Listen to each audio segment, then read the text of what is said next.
Okay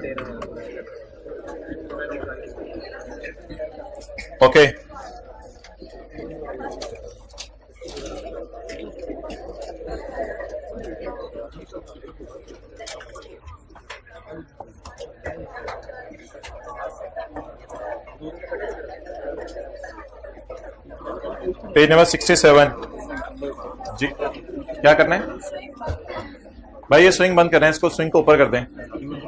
page number 67 आज बस हमने जरा रिवीजन करनी है पहले चीजों की, अभी तक जो सारी हुई हैं उनको एक दफा समराइज कर लें, फिर आगे चलते हैं। ये वाला जिस वक्त भाई हाइब्रिड में बैठ जाओ यार, सबको नजर नहीं आ रहा। एक तो आए हो लेट, ऊपर से फिर जब लेसी का सवाल आएगा, इसको नहीं 22 पे ही रखें। जब लेसी का सवाल आएगा, ये भी जिस वक्त मैं सेटिंग करवाता उस वक्त आप लोगों ने सेटिंग करवानी थी चीजों की। 22 पे कर दें।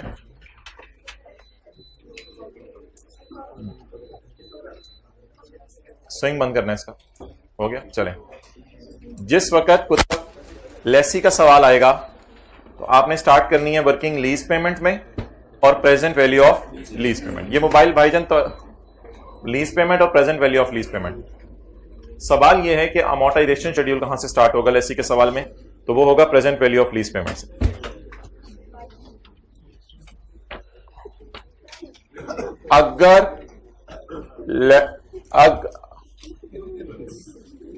प्यार से बात किया, अगर लेसी को ओनरशिप ट्रांसफर हो जानी है तो वो परचेज ऑप्शन की मद में प्राइस पे करेगा। अगर लेसी को ओनरशिप ट्रांसफर नहीं होनी तो फिर वो डाउन पेमेंट पे करेगा, रेंटल पे करेगा, और एग्रीमेंट में लिखा होगा गारंटी करो तुम। तो लेसी कहेगा मैं गारंटी करता हूं कि मैं तुम्हें 10 वाली चीज लाके दूंगा। अब लेसी अगर जाके सोचे कि मैं इसको इतने अच्छे तरीके से इस्तेमाल करूंगा कि ये 12 की एंड पे होगी, तो फिर lessee expected to be paid 0 लेगा। लेसी एग्रीमेंट वाली जीआरबी नहीं लेता, लेसर याद रखिएगा एग्रीमेंट वाली जीआरबी लेगा। तो लेसी उस expected to be paid GRV को यहां पे डाल लेगा। एक्सपेक्टेड टू बी पेड वाली जीआरबी किसी को याद है? 3 एग्जांपल छोटी छोटी किताब के अंदर थी, उसका सफा नंबर बता सकते हैं? जहां एक्सपेक्टेड टू बी पेड ये 3 एग्जांपल्स थी, यहां लिख लें उसका सफा नंबर। पीछे है सफा, पेज नंबर 42। अच्छा जी, अगर ओनरशिप ट्रांसफर हो जानी है तो परचेज ऑप्शन की प्राइस डालनी है, अगर ओनरशिप ट्रांसफर नहीं होनी तो जीआरबी डालनी है। लेसी पहली एंट्री करता है right of use debit lease liability credit, फिर लेसी लॉयर फीस पे करता है तो एंट्री करता है right of use debit cash credit. IDC से मुराद था इनिशियल डायरेक्ट कॉस्ट। अगली एंट्री हमने नहीं की अभी, आरओयू डेबिट, और फिर लीज लायबिलिटी और डेप्शन की एंट्रीज। अगर डेप्शन में ओनरशिप ट्रांसफर हो जानी है तो यूजफुल लाइफ के ऊपर होंठ हिलाए ना, यूजफुल लाइफ के ऊपर, और अगर ओनरशिप ट्रांसफर नहीं होनी शॉर्टर ऑफ लीज टर्म और यूजफुल लाइफ। लेसी के P&L में इंटरेस्ट और डिप्रिसिएशन आता है और बैलेंस शीट में आरओयू लीज लायबिलिटी और इंटरेस्ट पेबल आता है। लेसी के नोट में अंग्रेजी आती है, मैच्योरिटी एनालिसिस आता है, रिकॉन्सिलेशन नहीं आती, क्योंकि लेसी एसेट अपनी किताबों में रखता है आरओयू के नाम से, इसलिए लेसी के नोट में जस्ट लाइक IAS 16 भी एक नोट आता है। ये वो पूड़ी है जो आपने रोजाना पानी में घोल के आजकल 2 दफा कर लें, 2 दफा आपने जो है वो पिया करनी है। ये तो बात होगी लेसी की। लेसी एक और भी होता है, इसको भी छोड़ें। पेनल्टीज का तो हर जगह लिबस है कि penalties will also be added in lease payments अगर सर्टन है कि आपने लीज को क्या करवा लेना, टर्मिनेट। अगले सफे पे आए लेसर, जिस लेसर को हम फाइनेंस लीज कहते हैं।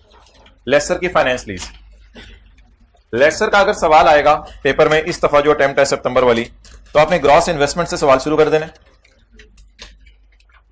फिर आपने नेट इन्वेस्टमेंट कैलकुलेट करनी है, अमोर्टाइजेशन शेड्यूल आपने स्टार्ट करना है नेट इन्वेस्टमेंट से। अगर अनअर्न्ड इंटरेस्ट इनकम यहां लिख देना, अनअर्न्ड इंटरेस्ट इनकम कितनी है। अच्छा, अगर ओनरशिप ट्रांसफर होनी है तो परचेज ऑप्शन की प्राइस ऐड करेंगे आप।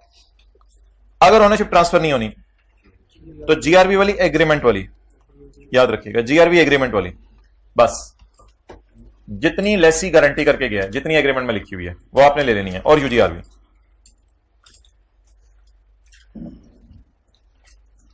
लेसी बाजार से एसेट को खरीदेगा, इधर लिखें यहां, एसेट को फेयर वैल्यू पे डेबिट करेगा लेसर।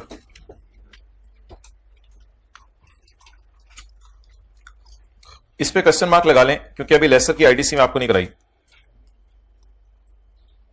लेसर की आईडीसी नहीं कराई, लेकिन ये एंट्री मेरे ख्याल से कल 3-4 दफा की थी, lease receivable debit asset credit, ये लीज पे देने की एंट्री है, और फिर cash debit lease receivable interest, depreciation वगैरह की कोई एंट्री नहीं।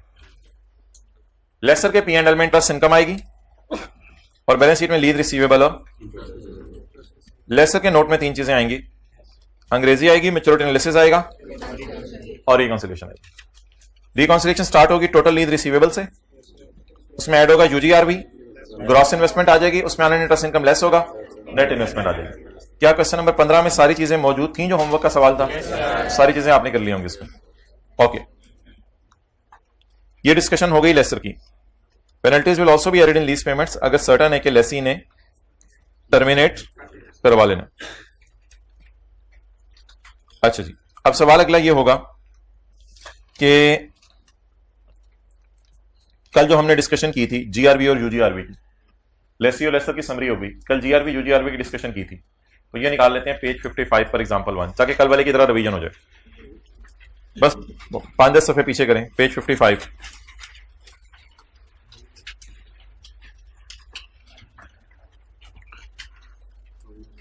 Calculate GRB and UGRB for lessor in each of the following cases.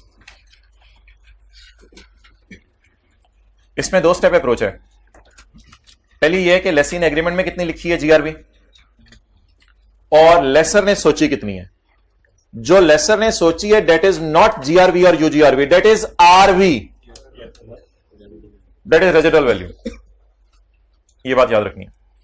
कल लेसी ने एग्रीमेंट में लिखी थी 8, लेसर ने उसके जाने के बाद सोची थी 12। बस बात को ज्यादा फैलाना नहीं। 8 की गारंटी मिल गई, एसेट की प्राइस कितनी होगी 12, कितने की गारंटी नहीं मिली 4 इज अनगारंटेड। बस इस तरह मत सोचें बाजार लेके जाएगा, क्या होगा, ये होगा, छोड़ें बस। लेसी ने कितना का वादा किया 8 का, बाजार में कितने का बिकने 12 का, उस 12 में से कितने की गारंटी मिल गई, कितने की नहीं मिली, 4 को अनगारंटेड में डाल दिया। अच्छा, लेसर एग्रीमेंट वाली जीआरबी लेते हैं और जीआरबी यूजीआरबी का टोटल करें तो रेजिडुअल वैल्यू होती है। लेसी ने गारंटी कितनी की है एग्रीमेंट में लिख के 10।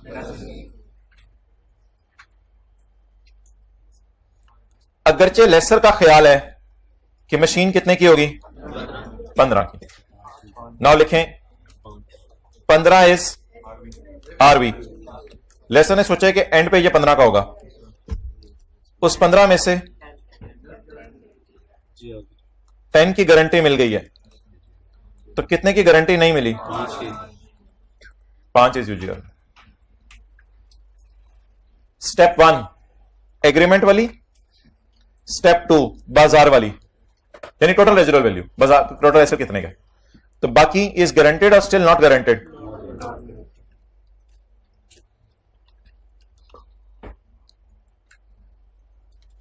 Lessee has not guaranteed any residual value.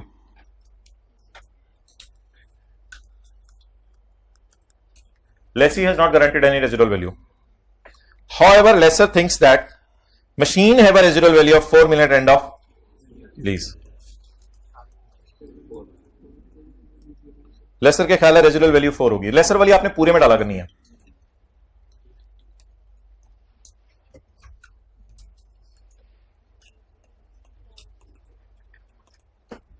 Note,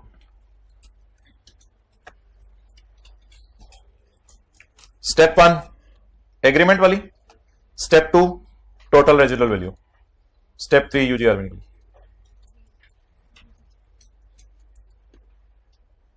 भैया आप तो बड़े अच्छे माशाल्लाह चल रहे थे, ये 2 दिन से क्या हुआ, नजर लगी है?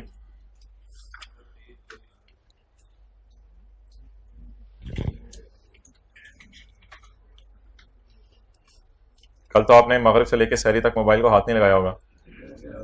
पढ़ाई तो आप करते रहे होंगे, पढ़ाई तो आपने करनी है, लेकिन मोबाइल को हाथ लगा के टाइम ज़ाया नहीं किया होगा ताकरात की वजह से। आगे चलें जी, point number 2, point number 3। Lessor ने अंदाजा लगाया कि रेजिडुअल वैल्यू होगी 30। लेसर ने अंदाजा लगाया कि रेजिडुअल वैल्यू होगी 30। ये 9 बजे वाली बात है, 10 बजे वाली बात है? एक्सेलेंट, 10 बजे वाली बात है। लेसर ने अंदाजा लगाया है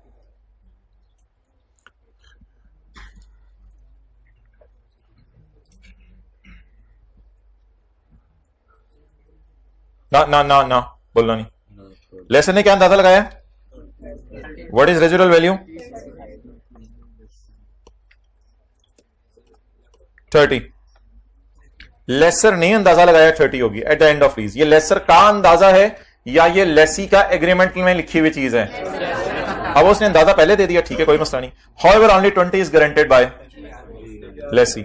एग्रीमेंट वाली कितनी? एग्रीमेंट वाली 20। तो कितने की गारंटी किसी ने नहीं की? तो 10 किस में चली जाएगी? UGRV, not.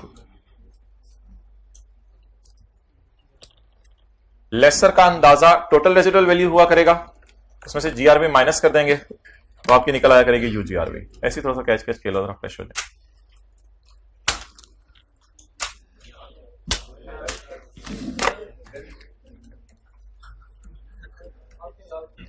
I will meet you after class.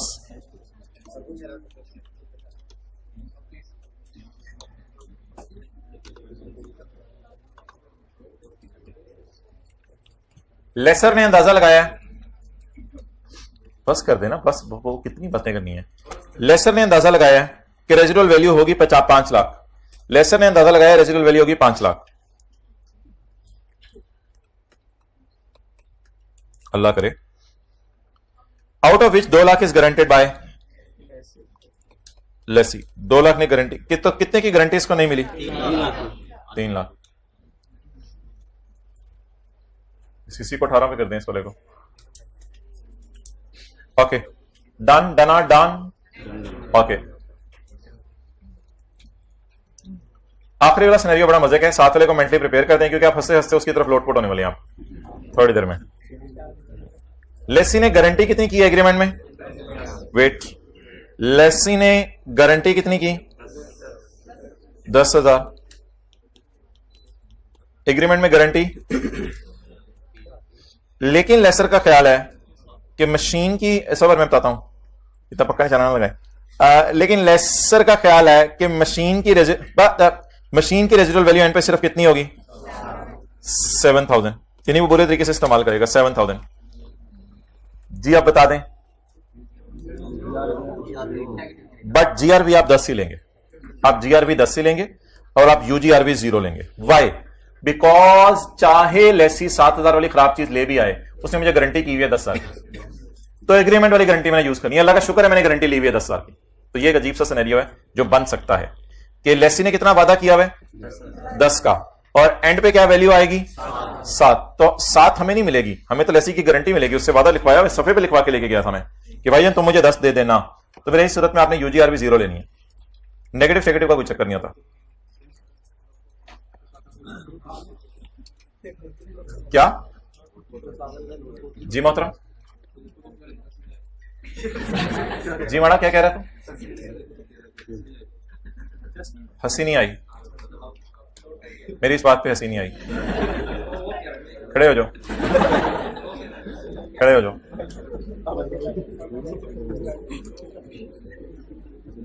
Abu कहीं बेटा 10 बजे मेहमान आने हैं, अब 10:15 पे जाके अबू मेहमान नहीं आए। लार वेयर और मेहमान कर दो इसको 18।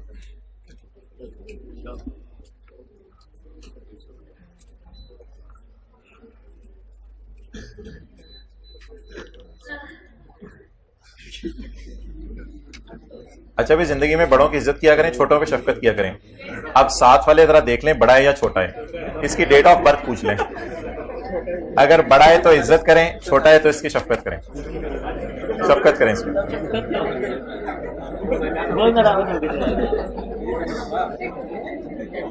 तो उधर जाना, उधर जाओ, बंद है ये। अच्छा जी, लेसी ने कितनी गारंटी की थी? 10। बाजार में कितने का बिकना था? बाजार में जितने मर्जी का एंड पे बिके हमें उससे कंसर्न नहीं, हमें लेसी कितने दे देगा? 10। तो इसलिए यूजीआरवी फिर कितनी लेंगे? 0। Okay, haunt line 0 0। Okay. So that was a discussion of UGRV and GRV in the context of lesser. अच्छा, एक डिस्कशन कल हमने जाते हुए शुरू की थी, and that was a very beautiful discussion, and it was made in the presence of साथ वाला ब्यूटीफुल बच्चा, अच्छा बच्चा. वो डिस्कशन ये थी कि लेसर, ये जीआरबी यूजीआरबी से बाहर की डिस्कशन है. लेसर जब लीज एग्रीमेंट होता है तो लेसर लीज एग्रीमेंट के वक्त अपने आप से 5 सवाल पूछा करेगा. पांचों का जवाब जब आ जाए नो, तो उसने कहना है ये कौन सी लीज है, ऑपरेटिंग. और 5 में से किसी एक का जवाब भी आ जाए यस, तो उसने क्या कहना है, फाइनेंस लीज कहना. अब what is the difference between finance lease and operating lease. Finance lease और ऑपरेटिंग लीज के अंदर जो है वो डिफरेंस क्या है. फाइनेंस लीज के अंदर, ये नोट किया था कल आप लोगों ने? अच्छा, फाइनेंस लीज के अंदर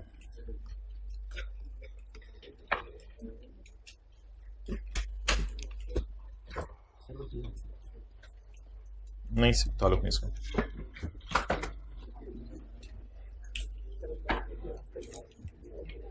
फाइनेंस लीज के अंदर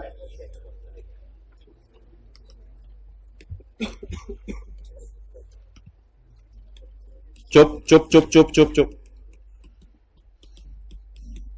significant risk and reward transfer हो जाते हैं लेसी को, और ऑपरेटिंग लीज में significant risk and reward not transferred to lessee. ये डायग्राम कल मैंने नहीं पोस्ट की थी, आज अब मैं पोस्ट कर दूंगा नोट्स पे.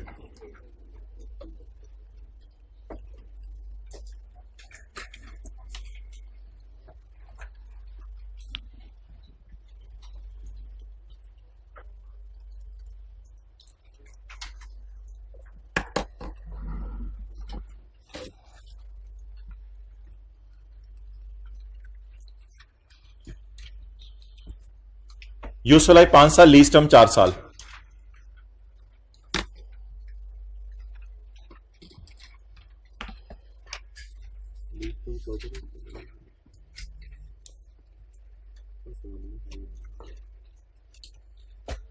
तसल्ली से 2-3 बातें माइंड में बिठानी है. बैक एंड पे या फ्रंट फुट पे? Deep down, deep down. इधर वो भाई बैठे हुए थे, फाइनेंस लीज ऑपरेटिंग लीज का लफ्ज़ बोला था, लॉन्ग टर्म शॉर्ट टर्म पता नहीं बोल. हाँ आप बैठे हैं, बस मैं देख रहा था बैठे हुए ना, क्योंकि आपके फेस एक्सप्रेशंस की वजह से कल मुझे एक चीज़ 2 दफ़ा समझानी पड़ी थी, इसलिए आज भी मैं आपके फेस एक्सप्रेशन लेना चाह रहा था. अच्छा,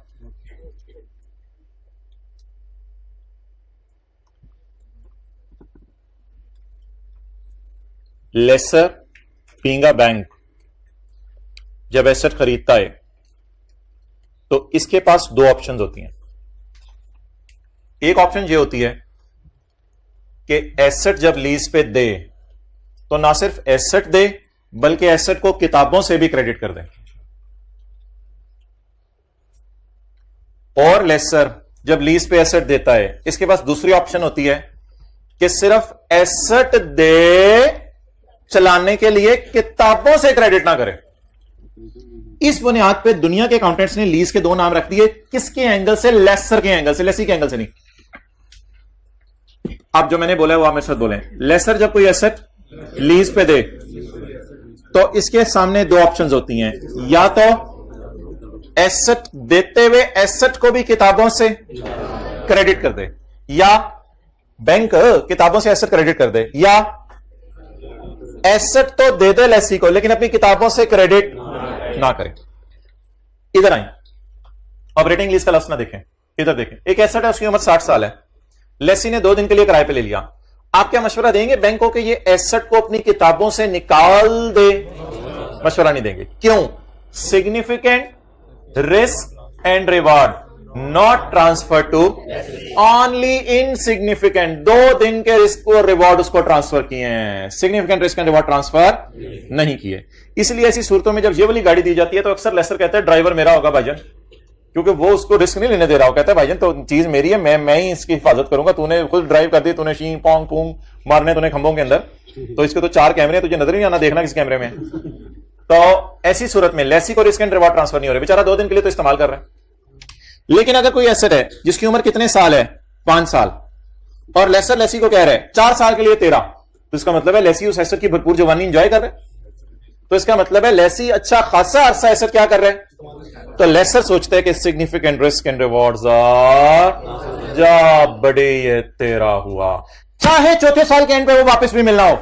ये बात याद रखिएगा, इससे कोई फर्क नहीं पड़ता कि चौथे साल के एंड पे छनकरा लेके आना, उसने फारिग चीज आनी है। चौथे साल के एंड पे उस एसेट में कोई जान रह जानी है, तेरी झुंझुना कर लो। चौथे साल के एसेट पे, चौथे साल के एंड पे क्या उस एसेट में, और चुप, चौथे साल के एंड पे क्या उस एसेट में कोई वर्थ रह जानी है, कोई वर्थ नहीं रह जानी। मेन लाइफ कौन एंजॉय कर चुका होगा, लेसी, लेसर लेसी।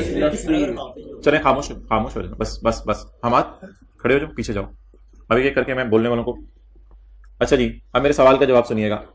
अगर लेसर लेसी को थोड़े अरसे के लिए एसेट ट्रांसफर करता है, तो लेसर ये सोचता है कि मैंने significant risk and reward transfer नहीं किया, मैंने significant risk and reward transfer, तो लेसर फिर अपनी किताबों से एसेट को नहीं निकालता। इट इज कॉल्ड एज, बोले, ऑपरेटिंग लीज।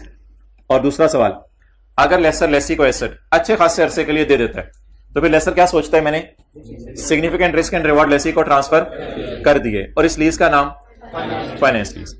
अब आपने रिवर्स ऑर्डर में चलना है, सीधे ऑर्डर में नहीं चलना, रिवर्स ऑर्डर में चलना है। अगर मैं चीज को बहुत थोड़े अरसे के लिए उसके रिस्क एंड रिवॉर्ड ट्रांसफर करूं, तो मुनासिब है कि मैं एसेट को किताबों में रखूं। इस लीज का मुश्किल सा नाम ऑपरेटिंग लीज। लीज तो आसान है, नाम मुश्किल है। अगर मैं significant risk and reward transfer कर दूं लेसी को, तो मैं सोचता हूं यार मैं इस एसेट को किताबों से क्या कर दूं, निकाल दूं। मैं इस एसेट को किताबों से निकाल देता हूं। अच्छा, कई दफा ऐसा होता है लेसी चौथे साल के एंड पे आके कहेगा सर ये आपका एसेट, इट डजंट मीन कि मैं पहले दिन किताबों से ना निकालूं। वो तो बरकत के लिए 1 साल के लिए देके जा रहा है, उसका हमने चार्ट डालना है 1 साल के अंदर, 1 साल में क्या निकाल लेना है उससे। तो ये मत सोचिएगा कि सर जीआरवी दी हुई है, परचेज ऑप्शन दी हुई है, इससे क्या फर्क पड़ेगा, वो बातें छोड़ें। बस 4 साल आपने एसेट लीज पे दे दिया 5 साल में से, तो इट मींस कि आपने अच्छा खासा रिस्क एंड रिवॉर्ड किसको ट्रांसफर कर दिया, लेसी को ट्रांसफर कर दिया। अब पहले आप मुझे बता दें ऑपरेटिंग लीज और फाइनेंस लीज का मतलब क्या है। ऑपरेटिंग लीज में क्या होता है, कीप एसेट इन, कौन, लेसर, वो जो बीएमडब्ल्यू वाली थी। और फाइनेंस लीज में क्या होता है, lessor do not keep the asset in books. मेरे ख्याल से अगर 5 साल के लिए में से 4 साल के लिए आप किसी को चीज दे रहे हैं, तो उसे कहें जा यार दे ले, बस मैं तो अपनी किताबों से निकाल रहा हूं, ये चीज तो मेरे पास से जा रही है, बरकत के लिए आखिरी साल तो लानी है तो ले आए, लेकिन मैं अपनी किताबों से क्रेडिट कर रहा हूं, फारिग करें इसको। तो किताबों से फारिग कर देना ही मुनासिब है। So do not keep the asset in books. तो अब बता दें फाइनेंस लीज और ऑपरेटिंग लीज क्या है, बोले बोले बोले। Significant risk and reward transfer to lessee. और ऑपरेटिंग लीज क्या है, significant risk and reward are not transfer to Lesi.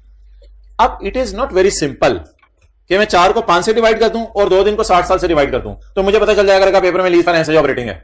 It is not simple. मैंने कितने सवाल अपने आप से पूछा करने हैं, 5 सवाल पूछने हैं। कितने सवाल पूछने हैं, 5 सवाल पूछने हैं, फिर मैं डिसाइड करूंगा लीज फाइनेंस है या ऑपरेटिंग है। अब उन 5 सवालों को हम देखते हैं किताब में कहां लिखे हुए हैं, और आज ऑपरेटिंग लीज का एक सवाल करते हैं जी। वो 5 सवाल अब आप निकालें। नो फीलिंग कंफर्टेबल, कल वाली बातें सारी रिवाइज हो रही हैं। अभी तक 12 बजे तक हमें झक मारा सुबह से लेकर अभी तक। व्हाट वी आर मारिंग झक। Guys, you enjoyed Jhak? Watch on his face. His face is glowing like anything. Yes, sir. You don't know Jhak? Okay, I think you're living in not living in Punjab. Page number 52. कौन है यार ये बंदा 52 जिसने बोला है? कमाल है यार, आप तो घर से पढ़ना शुरू कर दिया। ये 5 सवाल याद करने हैं या स्टैंडर्ड के अंदर लिखे होंगे? जो आई कैप में पढ़ा हुआ है आपका स्टैंडर्ड, उसमें लिखे होंगे, अभी तक ऑर्डर नहीं किया हुआ, उस स्टैंडर्ड में लिखे होंगे।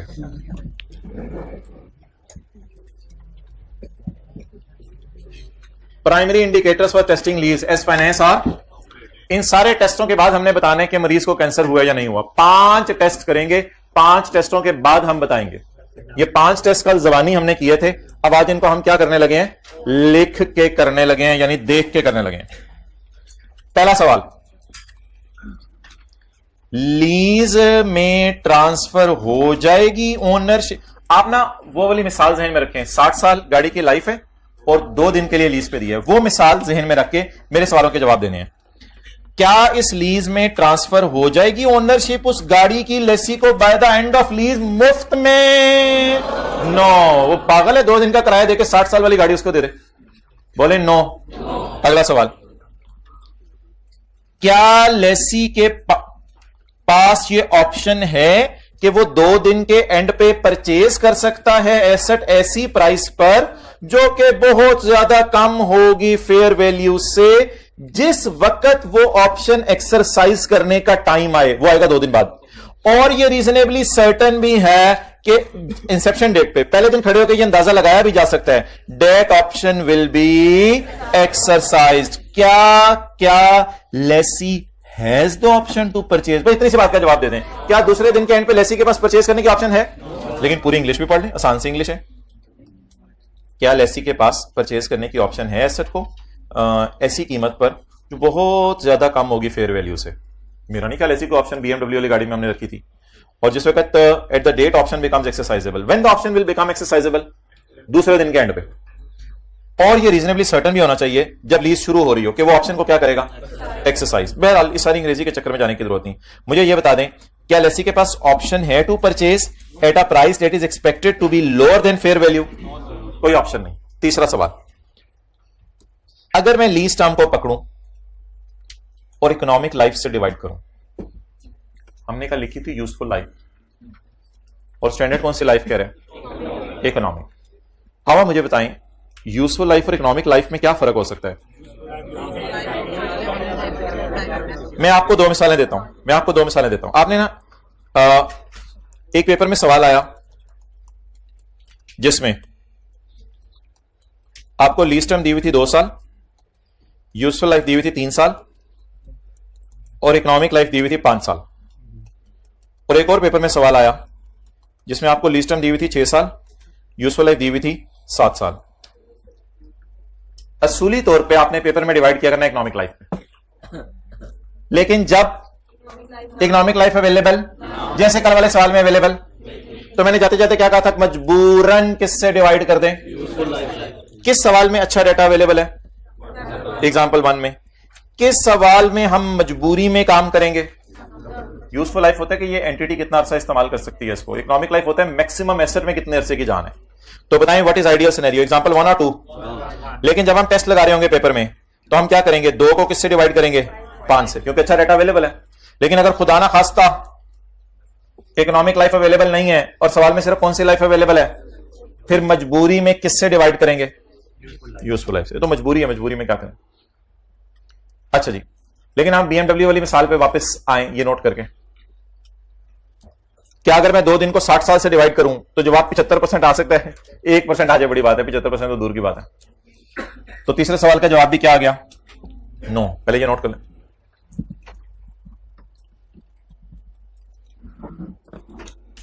जी बोलते तुझे क्यों ख्याल आता?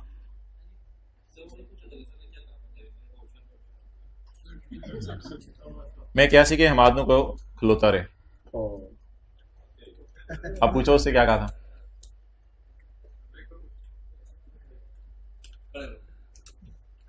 बैठ जाओ।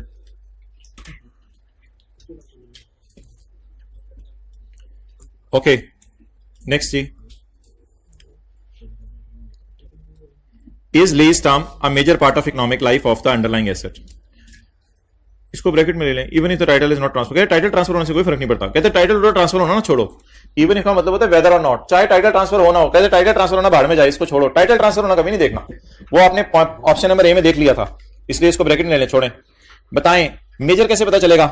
75%। और अगला सवाल, जिस वक्त लीज क्या हो रही है? शुरू, तो the present value of lease payments amounts to at least substantially all of the fair value.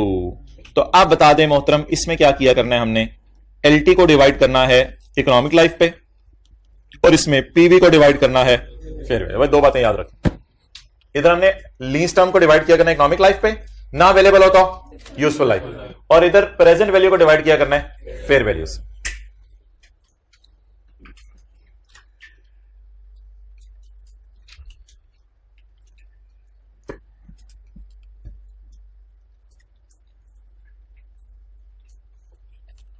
अगला सवाल, the asset is of a special nature, ये भी अभी ब्रैकेट में लेने छोड़ें, but only lessee can use it without major modification, छोड़ें, दो चीजें मैंने ब्रैकेट में डलवा दी हैं। The asset is of special nature. अब मेरे आपसे 5 सवाल होने लगे हैं, आपने उस गाड़ी को सामने रख के 2 दिन और 60 साल को सामने रख के पूछना है, और सवालों के पूछने का लहजा आपने भी वही रखना है जो मैं रखूंगा अपने आप से घर जाके। The lease transfer the ownership of asset eight and of lease, 2 दिन के एंड पे ट्रांसफर हो जानी है? नो, वेल डन, आगे चलें। The lessee has option to purchase the asset at the end of second day at below fair value. No. 2 days divided by 60 years is a major part, is 75%. No, 2 days divided by 60 years is never 75%. फर्ज करें गाड़ी की fair value है 2 करोड़ या 10 करोड़ करते हैं, गाड़ी की फेयर वैल्यू 10 करोड़ है, और प्रेजेंट वैल्यू छोड़ें, फर्ज करें 1 दिन का ही किराया है, 1 दिन का किराया लाख रुपए है, तो लाख डिवाइडेड बाय किराया divided by 10 crore, is it a substantially equal, तकरीबन इक्वल है लाख डिवाइडेड बाय 10 करोड़? कभी भी नहीं। और क्या वो गाड़ी स्पेशल नेचर की है? नहीं, कोई उस कंपनी ने कही उस ऐसी गाड़ियां बनाई हैं। तो कितने सवाल पूछा करने हैं? 5 सवाल पूछा करने हैं। 5 सवाल पूछ के डिसाइड किया करने के लीज फाइनेंस है या ऑपरेटिंग है, और जब डिसाइड हो जाएगा लीज फाइनेंस है तो कल जैसी अकाउंटिंग एसेट को किताबों से निकाल दें, और जब डिसाइड होगा ऑपरेटिंग है एसेट को किताबों में रखें। ठीक है जी, पास पेपर क्वेश्चन 4 की तरफ आते हैं, और पास पेपर क्वेश्चन 4 में आके लीज इंडिकेटर्स को देखते हैं। 5 सवाल आपने पूछने हैं पास पेपर क्वेश्चन 4 में। लीज इंडिकेटर्स कौन सा पेज था? 144। अच्छा, सवाल ना कुछ पढ़ने में अंग्रेजी आसान थी, अल्लाह का शुक्र है वो पढ़ने के चक्कर में डालता नहीं। आपको जो मैंने कॉन्सेप्ट दिया बस उस कॉन्सेप्ट पे रहना है आपने, पढ़ने पढ़ने के चक्कर में ये 5 इंडिकेटर्स को इतना जरूरी नहीं है।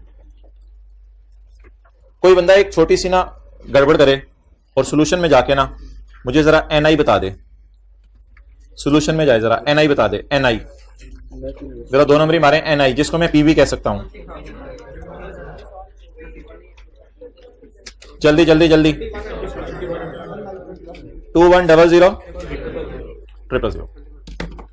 अब मैं आपसे सवाल पढ़ने के बाद, ये सवाल है लेसर का, लेसर इस लीज एग्रीमेंट को देखेगा और लीज एग्रीमेंट को देख के अपने आप से कितने सवाल पूछेगा? 5 सवाल पूछेगा। Shoaib leasing has entered into a 3-year lease agreement, lease term 3 साल, मशीन की लाइफ 4 साल, cost of machine is 21 lakh, date of commencement है, परचेज ऑप्शन अवेलेबल है लाख पे, which is substantially less than fair value, जो अच्छा खासा फेयर वैल्यू से कम है। लीज के एंड के ऊपर एसेट हम लाख रुपए का खरीद सकते हैं, और ये खरीदना जो है वो बाजार की कीमत से बहुत सस्ता होगा, और ये सर्टन भी है कि लेसी इसको खरीदेगा। रेंटल्स को डिस्काउंट आप लोगों ने करके मुझे ये फिगर बता दी है, और इंप्लिसिट रेट ये है। अब मेरे 5 सवाल होने लगे हैं, एक एक करके आपने 5 सवालों का जवाब देने। मैं जगह बना लेता हूं, 1 2 3 4 5।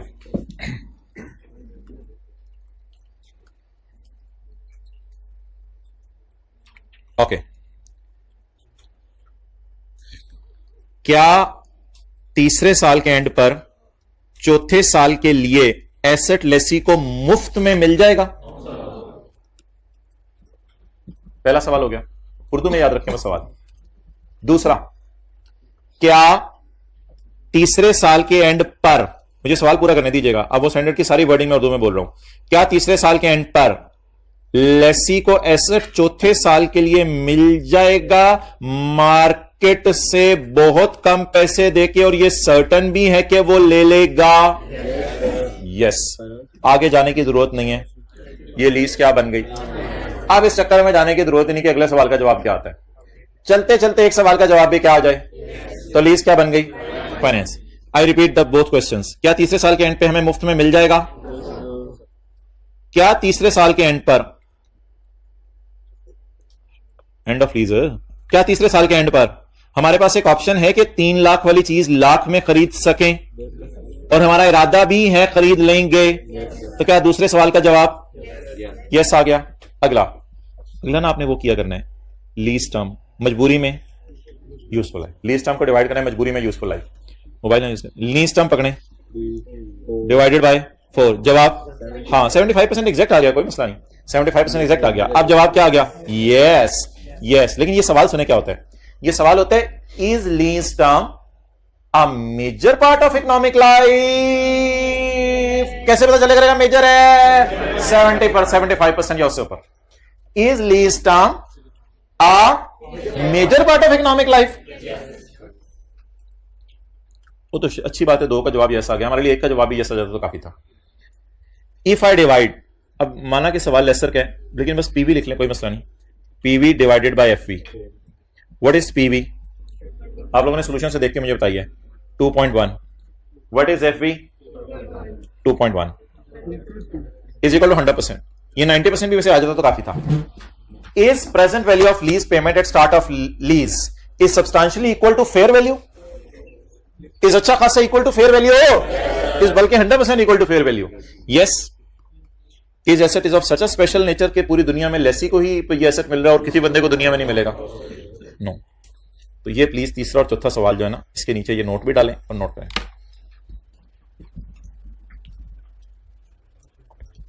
तो लेसर लीज एग्रीमेंट से कितने सवाल पूछा करेगा? 5 में से 1 का जवाब भी यस आ गया।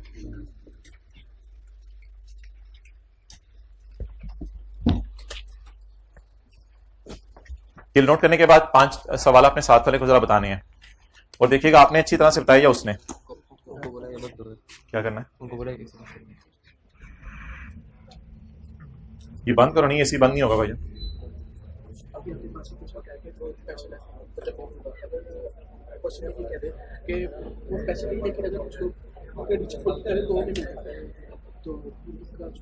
कर लेंगे डिस्कशन, ये कुछ इंपॉर्टेंट चीज नहीं है।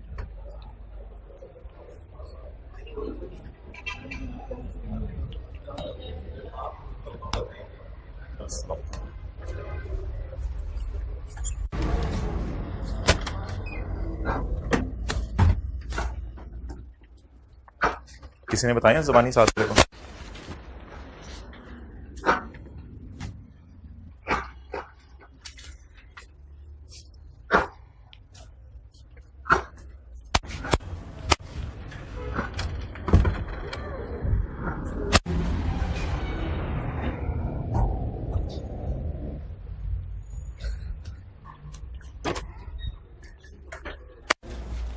ये ना इधर लगा, इसके साथ जादोगे ज़बानी।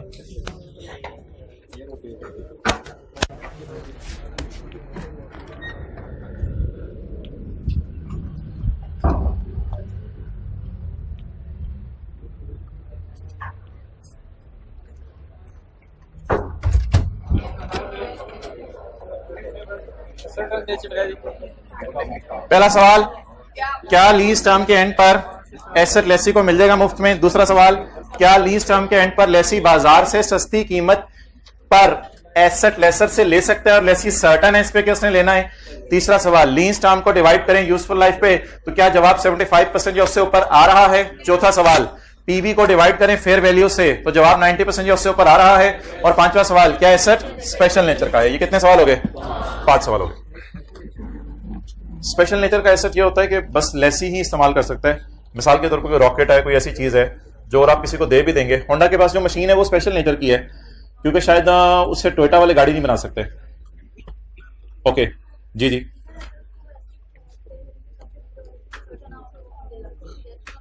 नो, अच्छा हाँ जी, उसमें मैं कराऊंगा, उसमें सवाल कराने जी। और हाँ जी, मुफ्त में ट्रांसफर कर देगा, दूसरी लाइन में पैसे देगा था ना, तो फिर पहली लाइन का मतलब मुफ्त में होगा, ये है ना। दूसरी लाइन में पैसे देके लिखा है, फिर पहली लाइन का मतलब मुफ्त में होगा। इंप्लाइड होती है ना कुछ चीजें। अच्छा जी, अब ऑपरेटिंग लीज की काउंटिंग शुरू होने लगी है।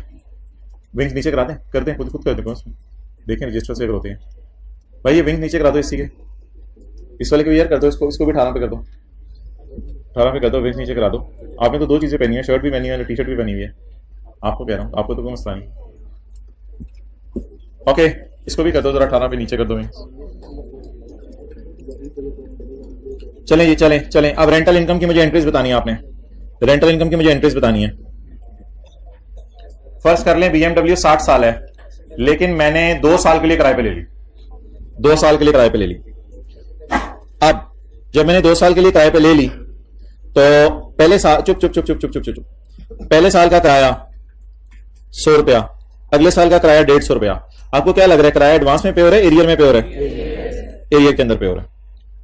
अब आप मुझे बताएं, ऐसी सूरत के अंदर लेसर किराए की क्या एंट्री करेगा? पहले साल का किराया 100 रुपया, दूसरे साल का किराया 150 रुपया, कोई डिस्काउंटिंग नहीं करनी, सिंपल एंट्रीज बताएं। कैश डेबिट कितना, और अगले साल क्या एंट्री होगी? कितना, क्या 150? पहले साल 100, दूसरे साल है। एंट्रीज करेंगे हम स्ट्रेट लाइन बेस पर। हम 125 और 125 को इनकम में डालेंगे। ये तो मिसमैचिंग हो जाएगी कि पहले साल 100 रुपए इनकम में डालो और अगले साल 150 इनकम में डालो। हालांकि गाड़ी ने उसी तरह चलना है दोनों साल। जिस तरह हम एसेट की कॉस्ट को डिप्रिशिएट करते थे, इसी तरह हम इनकम को रिकॉर्ड किया करेंगे। इनकम को स्ट्रेट लाइन बेस पर रिकॉर्ड करेंगे। स्ट्रेट लाइन बेस पे कैसे रिकॉर्ड कर सकते हैं? असल में लेसर बड़े तेज होते हैं। लेसर लोगों को देते हैं इंसेंटिव। लेसर कहते हैं यार इधर आओ, पहले साल का किराया कम रखवा लो हमारे से। लेसी खुश हो जाता है, कहते हैं अगले साल तेरी जान ले लेंगे। लेसी कहते मैं तैयार हूं। पहले साल रिलैक्स करोगे? हाँ पहले साल रिलैक्स करेंगे। अगले साल जान ले लोगे? हाँ अगले साल जान ले लेंगे। कहते मैं तैयार हूं। इसलिए टीचर शुरू से जान लेते हैं, छोटी ईद से पहले भी, ये कंसिस्टेंसी हो।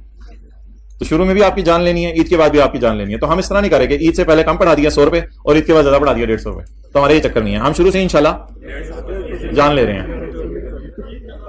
अब आप हजरात मुझे ये बताएं, इस डिस्कशन से हटके मेन एंट्रीज की तरफ आने लगा हूं।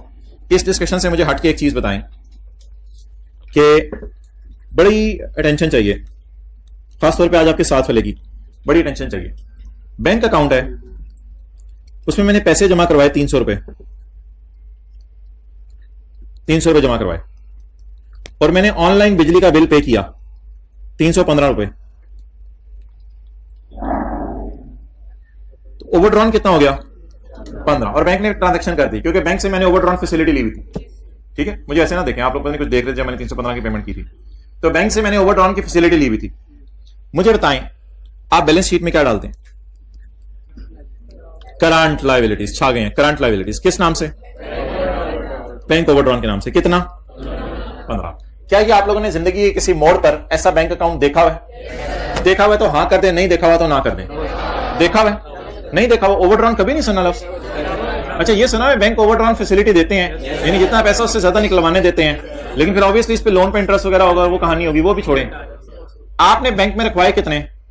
300। आपका बिजली का बिल कितना आ गया? 315। तो बैंक में पड़े रहे या ओवरड्रॉन हो गए? अच्छा मुझे बताएं, बैंक अकाउंट का नाम आप क्या रख देते हैं फिर बदल के? वो तो बैलेंस शीट में रखते हैं ना, टी अकाउंट के ऊपर क्या नाम रख देते हैं? मेरे ख्याल से तो हम बैंक ही रखते थे, हमें तो कोई बैंक ही है। बैंक एसेट, देखने में एसेट अकाउंट है, लेकिन पुट्टी साइड पे आ गया ना, उल्टी हो गई। तो देखने में एसेट अकाउंट है, लेकिन पुट्टी साइड पे बैलेंस आ रहा है। तो रिलैक्स फ्री, मेरा नहीं ख्याल इसका नाम रख दे बैंक ओवरड्रॉन। कल आपने फिर बैंक रखा होना है तो परेशानी हो रही है, भाई बैंक है, बैंक ओवरड्रॉन है। आई थिंक सो कि मेरे ख्याल से अकाउंटेंट्स जितने हैं, सारी किताबें उठा के देख लें, अकाउंटेंट्स इसका नाम नहीं बदलते, इसका नाम क्या रखते हैं? Bank account. Done? Clear? Any confusion? Okay आगे चलें। डेटर है, आपने उसे सेल की, जाहिर बात है सेल ही करनी है, और क्या करना है। आपने उसे सेल की, उसने आपके अकाउंट में या आपके दराज में 72 रुपए डाल के चला गया। 2 रुपए का सिक्का था, उसको नजर नहीं आया, 72 रुपए रिसीव हो गए। बताएं जी, बताएं बताएं बताएं। डेटर अकाउंट का नाम बदलें।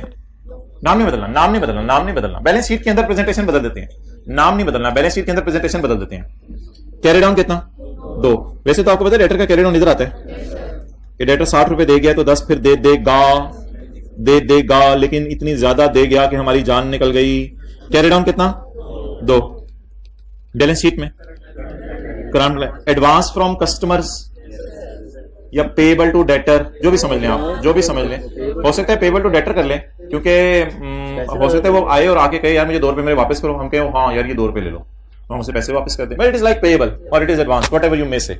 Show it in current liabilities. नाम पे अगर हमारा इख्तिलाफ हो रहा है तो छोटे परिणाम में लिखते, it will be shown in A current liability. मेरा इन दोनों एडजस्टमेंट्स करवाने के बाद आपसे एक सवाल है, बड़े सादा सी डिस्कशन हुई है हमारी। मेरा दोनों कराने के बाद एक सवाल है आपसे कि हमारी क्लास के अंदर एक लड़का है 3rd लास्ट रो में, काले शर्ट पहनी, हाँ शुक्र है। अच्छा, मेरा इन दोनों एडजस्टमेंट्स मैं मेरा बोलता हूं, मुंह का नीचे चला जाता है। मेरा इन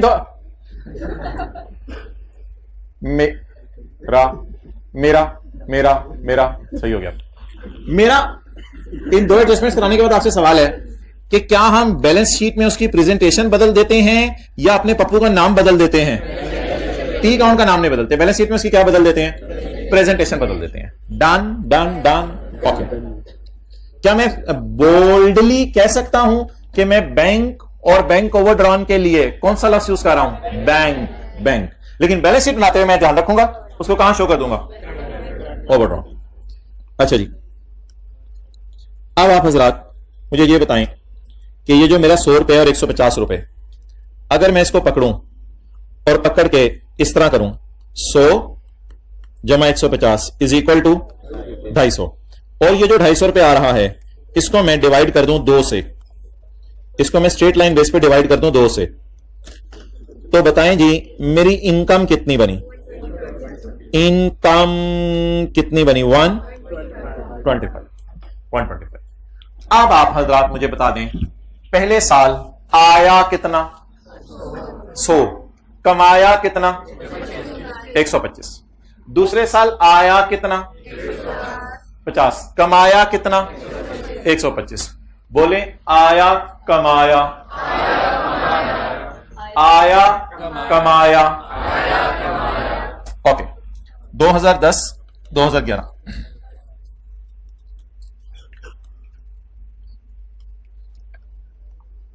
हम टेंशन बहुत टेंशन, अकाउंटिंग बड़ी आसान सी है लेकिन आपने टेंशन देनी है। अब आप मुझे ये बताएं आया कितना? 100। इसकी हम अलग एंट्री किया करेंगे।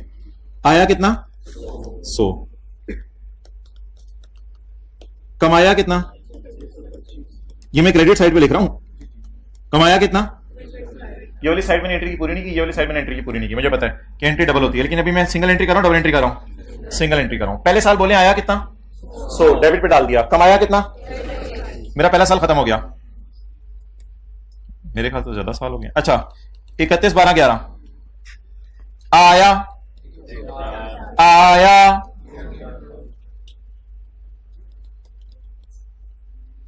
कमाया कितना? 125।